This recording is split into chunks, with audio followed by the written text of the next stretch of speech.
15. Writing and running your first workflow. Examining the first view at the Airflow interface. Handling failed tasks in Airflow. In the previous chapter, we learned why working with data and the many tools in the data landscape is not easy. In this chapter, we get started with Airflow and check out an example workflow that uses basic building blocks found in many workflows. It helps to have some Python experience when starting with Airflow, since workflows are defined in Python code.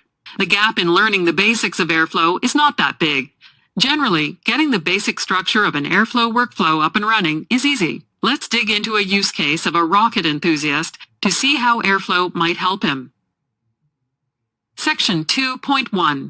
Collecting data from numerous sources. Rockets are one of humanity's engineering marvels, and every rocket launch attracts attention all around the world.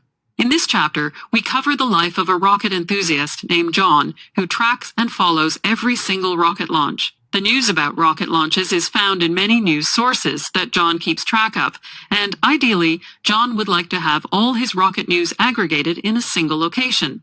John recently picked up programming and would like to have some sort of automated way to collect information of all rocket launches and eventually some sort of personal insight into the latest rocket news. To start small, John decided to first collect images of rockets.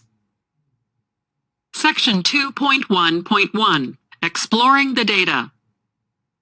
For the data, we make use of the launch library too. See this link, an online repository of data about both historical and future rocket launches from various sources. It is a free and open API for anybody on the planet, subject to rate limits. John is currently only interested in upcoming rocket launches. Luckily, the launch library provides exactly the data he is looking for. See this link. It provides data about upcoming rocket launches, together with URLs of where to find images of the respective rockets. Here's a snippet of the data this URL returns.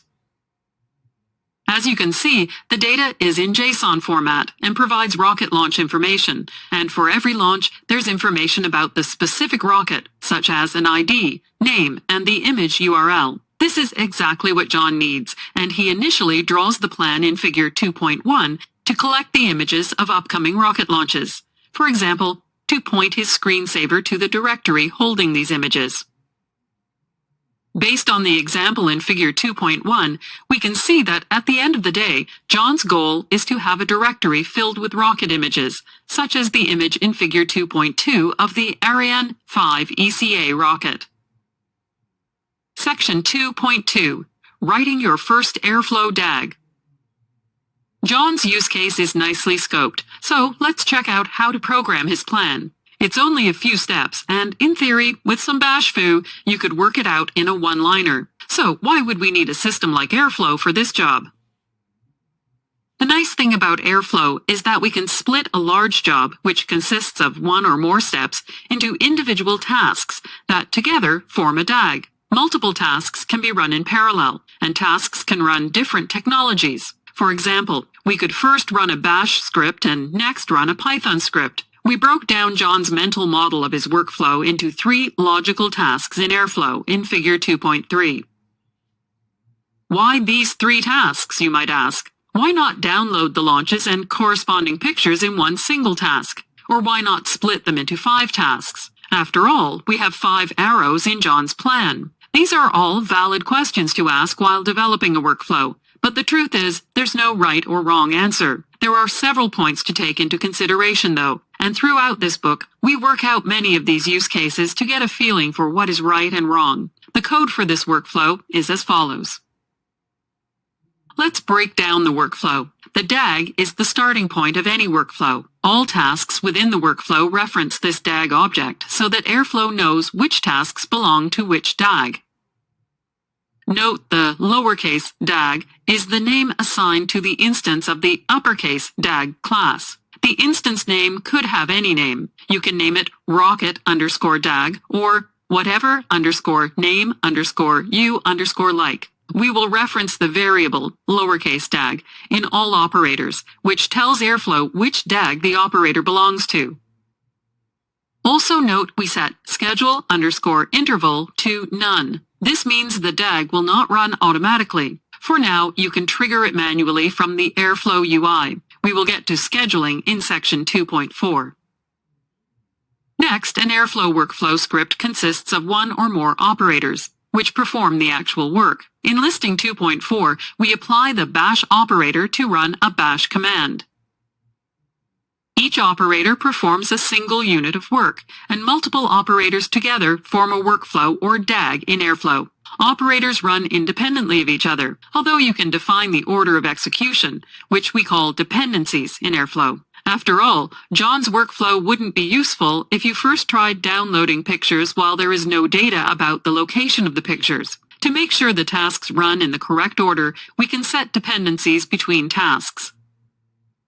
In Airflow, we can use the binary right-shift operator, i.e. rshift, to define dependencies between tasks. This ensures the get_pictures task runs only after download_launches has completed successfully, and the notify task runs only after get_pictures has completed successfully. Note: in Python, the rshift operator is used to shift bits, which is a common operation in, for example, cryptography libraries. In Airflow, there is no use case for bit shifting, and the rshift operator was overridden to provide a readable way to define dependencies between tasks. Section 2.2.1 Tasks versus Operators. You might wonder what the difference is between tasks and operators. After all, they both execute a bit of code. In Airflow, operators have a single piece of responsibility. They exist to perform one single piece of work. Some operators perform generic work, such as the bash operator, used to run a bash script, or the Python operator, used to run a Python function. Others have more specific use cases, such as the email operator, used to send an email, or the simple HTTP operator, used to call a HTTP endpoint. Either way, they perform a single piece of work. The role of a DAG is to orchestrate the execution of a collection of operators. That includes the starting and stopping of operators, starting consecutive tasks once an operator is done, ensuring dependencies between operators are met, and so on. In this context and throughout the Airflow documentation, we see the terms operator and task used interchangeably. From a user's perspective, they refer to the same thing, and the two often substitute each other in discussions. Operators provide the implementation of a piece of work. Airflow has a class called base operator, and many subclasses inheriting from the base operator, such as Python operator, email operator, and Oracle operator. There is a difference, though. Tasks in Airflow manage the execution of an operator. They can be thought of as a small wrapper or manager around an operator that ensures the operator executes correctly. The user can focus on the work to be done by using operators, while Airflow ensures correct execution of the work via tasks. Figure 2.4. Section 2.2.2 Running Arbitrary Python Code. Fetching the data for the next rocket launches was a single curl command in bash, which is easily executed with the bash operator. However, parsing the JSON result, selecting the image URLs from it, and downloading the respective images require a bit more effort. Although all this is still possible in a bash one-liner, it's often easier and more readable with a few lines of Python or any other language of your choice. Since Airflow code is defined in Python, it's convenient to keep both the workflow and execution logic in the same script. For downloading the rocket pictures, we implemented listing 2.6. The Python operator in Airflow is responsible for running any Python code. Just like the bash operator used before, this and all other operators require a task_ID. The task_ID is referenced when running a task and displayed in the UI. The use of a Python operator is always twofold. 1. We define the operator itself, get_pictures. 2. The Python_callable argument points to a callable, typically a function, _get_pictures. When running the operator, the Python function is called and will execute the function. Let's break it down. The basic usage of the Python operator always looks like figure 2.5. Although not required, for convenience, we keep the variable name get_pictures equal to the task_ID. The first step in the callable is to ensure the directory in which the images will be stored exists, as shown in listing 2.7. Next, we open the result downloaded from the Launch Library API and extract the image URLs for every launch. Each image URL is called to download the image and save it in /tmp/images. Section 2.3, Running a DAG in Airflow. Now that we have our basic rocket launch DAG, let's get it up and running and view it in the Airflow UI. The bare minimum Airflow consists of 3 core components: a scheduler, a web server, and a database. In order to get Airflow up and running, you can either install Airflow in your Python environment or run a Docker container. Section 2.3.1, Running Airflow in a Python environment. There are several steps to installing and running Airflow as a Python package from PyPI.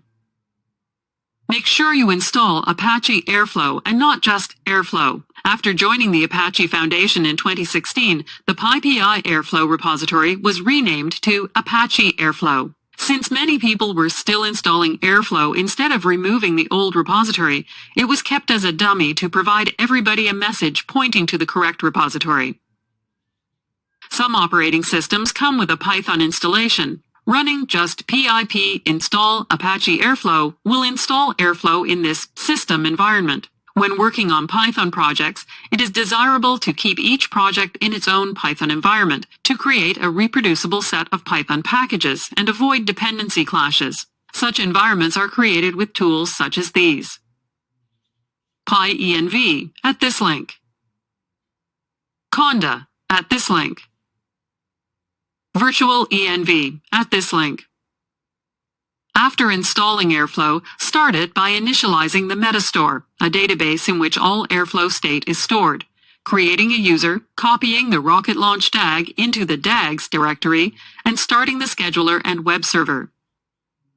Note the scheduler and web server are both continuous processes that keep your terminal open. So either run in the background with Airflow web server and/or open a second terminal window to run the scheduler and web server separately. After you're set up, go to this link and log in with username admin and password admin to view Airflow. Section 2.3.2, Running Airflow in Docker Containers.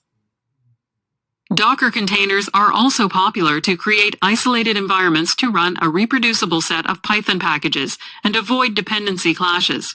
However, Docker containers create an isolated environment on the operating system level, whereas Python environments isolate only on the Python runtime level. As a result, you can create Docker containers that contain not only a set of Python packages, but also other dependencies such as database drivers or a GCC compiler. Throughout this book, we will demonstrate Airflow running in Docker containers in several examples. Running Docker containers requires a Docker engine to be installed on your machine. You can then run Airflow in Docker with the following command. Note: if you're familiar with Docker, you would probably argue it's not desirable to run multiple processes in a single Docker container as shown in listing 2.10. The command is a single command, intended for demonstration purposes to get up and running quickly. In a production setting, you should run the Airflow web server, scheduler, and metastore in separate containers, explained in detail in Chapter 10. It will download and run the Airflow Docker image Apache Airflow. Once running, you can view Airflow on this link and log in with username admin and password admin. Section 2.3.3, Inspecting the Airflow UI. The first view of Airflow on this link you will see is the login screen, shown in Figure 2.6. After logging in, you can inspect the download_rocket_launches DAG, as shown in Figure 2.7. This is the first glimpse of Airflow you will see. Currently, the only DAG is the download_rocket_launches, which is available to Airflow in the DAGs directory. There's a lot of information on the main view, but let's inspect the download_rocket_launches DAG first. Click on the DAG name to open it and inspect the so-called graph view, figure 2.8. This view shows us the structure of the DAG script provided to Airflow. Once placed in the DAGs directory, Airflow will read the script and pull out the bits and pieces that together form a DAG, so it can be visualized in the UI. The graph view shows us the structure of the DAG, and how and in which order all tasks in the DAG are connected and will be run. This is one of the views you will probably use the most while developing your workflows. The state legend shows all colors you might see when running. So let's see what happens and run the DAG. First, the DAG needs to be on in order to be run. Toggle the button next to the DAG name for that. Next, click the play button to run it. After triggering the DAG, it will start running and you will see the current state of the workflow represented by colors, figure 2.9. Since we set dependencies between our tasks, consecutive tasks only start running once the previous tasks have been completed. Let's check the result of the notify task. In a real use case, you probably want to send an email or, for example, Slack notification to inform about the new images. For sake of simplicity, it now prints the number of downloaded images. Let's check the logs. All task logs are collected in Airflow, so we can search in the UI for output or potential issues in case of failure. Click on a completed notify task, and you will see a pop-up with several options, as shown in figure 2.10. Click on the top center log button to inspect the logs, as shown in figure 2.11. The logs are quite verbose by default, but display the number of downloaded images in the log. Finally, we can open the TMP images directory and view them. When running in Docker, this directory only exists inside the Docker container and not on your host system. You must therefore first get into the Docker container. After that, you get a bash terminal in the container and can view the images in TMP images, figure 2.12.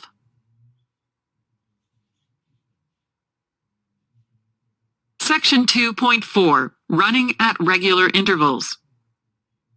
Rocket enthusiast John is happy now that he has a workflow up and running in Airflow, which he can trigger every now and then to collect the latest rocket pictures. He can see the status of his workflow in the Airflow UI, which is already an improvement compared to a script on the command line he was running before. But he still needs to trigger his workflow by hand periodically, which could be automated. After all, nobody likes doing repetitive tasks that computers are good at doing themselves. In Airflow, we can schedule a DAG to run at certain intervals, for example, once an hour, day, or month. This is controlled on the DAG by setting the schedule_interval argument. Setting the schedule_interval to @daily tells Airflow to run this workflow once a day so that John doesn't have to trigger it manually once a day. This behavior is best viewed in the tree view, as shown in figure 2.13. The tree view is similar to the graph view, but displays the graph structure as it runs over time. An overview of the status of all runs of a single workflow can be seen in figure 2.14. The structure of the DAG is displayed to fit a rows and columns layout, specifically the status of all runs of the specific DAG, where each column represents a single run at some point in time. When we set the schedule_interval to @daily, Airflow knew it had to run this DAG once a day. Given the start_date provided to the DAG of 14 days ago, that means the time from 14 days ago up to now can be divided into 14 equal intervals of 1 day. Since both the start and end date of these 14 intervals lie in the past, they will start running once we provide a schedule_interval to Airflow. The semantics of the schedule interval and various ways to configure it are covered in more detail in Chapter 3. Section 2.5, Handling Failure Tasks. So far, we've seen only green in the Airflow UI. But what happens if something fails? It's not uncommon for tasks to fail, which could be for a multitude of reasons. For example, an external service is down, network connectivity issues, or a broken disk. Say, for example, at some point we experienced a network hiccup while getting John's rocket pictures. As a consequence, the Airflow task fails, and we see the failing task in the Airflow UI. It would look like figure 2.15. The specific failed task would be displayed in red in both the graph and tree views as a result of not being able to get the images from the internet and therefore raise an error. The successive notify task would not run at all because it's dependent on the successful state of the get_pictures task. Such task instances are displayed in orange. By default, all previous tasks must run successfully, and any successive task of a failed task will not run. Let's figure out the issue by inspecting the logs again. Open the logs of the get_pictures task, figure 2.16. In the stack trace, we uncover the potential cause of the issue. This indicates URLLIB3, that is, the HTTP client for Python, is trying to establish a connection but cannot, which could hint at a firewall rule blocking the connection or no internet connectivity. Assuming we fixed the issue, for example, plugged in the internet cable, let's restart the task. Note: it is unnecessary to restart the entire workflow. A nice feature of Airflow is that you can restart from the point of failure and onward without having to restart any previously succeeded tasks. Click the failed task and then click the clear button in the pop-up, figure 2.17. It will show you the tasks you're about to clear, meaning you will reset the state of these tasks and Airflow will rerun them, as shown in figure 2.18. Click OK, and the failed task and its successive tasks will be cleared, as can be seen in figure 2.19. Assuming the connectivity issues are resolved, the tasks will now run successfully and make the whole tree view green, figure 2.20. In any piece of software, there are many reasons for failure. In Airflow workflows, sometimes failure is accepted, sometimes it is not, and sometimes it is only in certain conditions. The criteria for dealing with failure can be configured on any level in the workflow and is covered in more detail in Chapter 4. After clearing the failed tasks, Airflow will automatically rerun these tasks. If all goes well, John will now have downloaded the rocket images resulting from the failed tasks. Note that the called URL in the download_launches task simply requests the next rocket launches, meaning it will return the next rocket launches at the time of calling the API. Incorporating the runtime context at which a DAG was run into your code is covered in Chapter 4. Summary. Workflows in Airflow are represented in DAGs. Operators represent a single unit of work. Airflow contains an array of operators both for generic and specific types of work. The Airflow UI offers a graph view for viewing the DAG structure and tree view for viewing DAG runs over time. Failed tasks can be restarted anywhere in the DAG. Chapter 3. Scheduling in Airflow. This chapter covers running DAGs at regular intervals, constructing dynamic DAGs to process data incrementally, loading and reprocessing past datasets using backfilling, applying best practices for reliable tasks.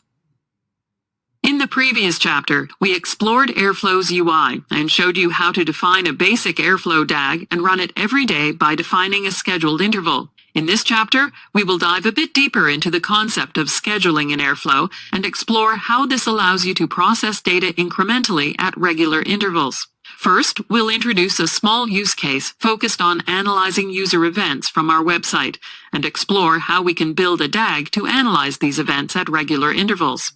Next, we'll explore ways to make this process more efficient by taking an incremental approach to analyzing our data and understanding how this ties into Airflow's concept of execution dates. Finally, we'll finish by showing how we can fill in past gaps in our dataset using backfilling and discussing some important properties of proper Airflow tasks. Section 3.1. An example.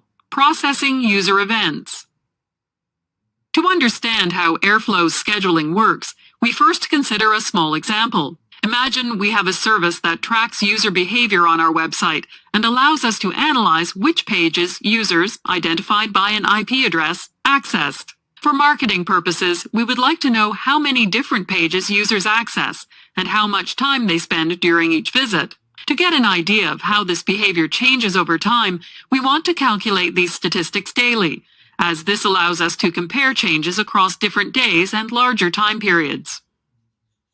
For practical reasons, the external tracking service does not store data for more than 30 days, so we need to store and accumulate this data ourselves, as we want to retain our history for longer periods of time. Normally, because the raw data might be quite large, it would make sense to store this data in a cloud storage service, such as Amazon's S3 or Google's cloud storage, as they combine high durability with relatively low costs. However, for simplicity's sake, we won't worry about these things and will keep our data locally. To simulate this example, we have created a simple local API that allows us to retrieve user events. For example, we can retrieve a full list of available events from the past 30 days using the following API call. This call returns a JSON-encoded list of user events we can analyze to calculate our user statistics. Using this API, we can break our workflow into two separate tasks, one for fetching user events and another for calculating the statistics. The data itself can be downloaded using the bash operator, as we saw in the previous chapter. For calculating the statistics, we can use a Python operator, which allows us to load the data into a pandas data frame and calculate the number of events using a group by and a aggregation. Altogether, this gives us the DAG shown in listing 3.1. Now we have our basic DAG, but we still need to make sure it's run regularly by Airflow. Let's get it scheduled so that we have daily updates. Section 3.2, Running at Regular Intervals. As we saw in Chapter 2, Airflow DAGs can be run at regular intervals by defining a scheduled interval for it using the schedule_interval argument when initializing the DAG. By default, the value of this argument is none, which means the DAG will not be scheduled and will be run only when triggered manually from the UI or the API. Section 3.2.1, Defining Scheduling Intervals. In our example of ingesting user events, we would like to calculate statistics daily, so it would make sense to schedule our DAG to run once every day. As this is a common use case, Airflow provides the convenient macro @daily for defining a daily scheduled interval, which runs our DAG once every day at midnight. Airflow also needs to know when we want to start executing the DAG, specified by its start date. Based on this start date, Airflow will schedule the first execution of our DAG to run at the first scheduled interval after the start date, start plus interval. Subsequent runs will continue executing at schedule intervals following this first interval. Note: pay attention to the fact that Airflow starts tasks in an interval at the end of the interval. If developing a DAG on January 1st, 2019 at 1300 with a start_date of 01/01/2019 and @daily interval, this means it first starts running at midnight. At first, nothing will happen if you run the DAG on January 1st at 1300 until midnight is reached. For example, say we define our DAG with a start date on the 1st of January, as previously shown in listing 3.2. Combined with a daily scheduling interval, this will result in Airflow running our DAG at midnight on every day following the 1st of January, figure 3.1. Note that our first execution takes place on the 2nd of January, the first interval following the start date, and not the first. We'll get into the reasoning behind this behavior later in this chapter, section 3.4. Without an end date, Airflow will, in principle, keep executing our DAG on this daily schedule until the end of time. However, if we already know that our project has a fixed duration, we can tell Airflow to stop running our DAG after a certain date using the end_date parameter. This will result in the full set of schedule intervals shown in figure 3.2.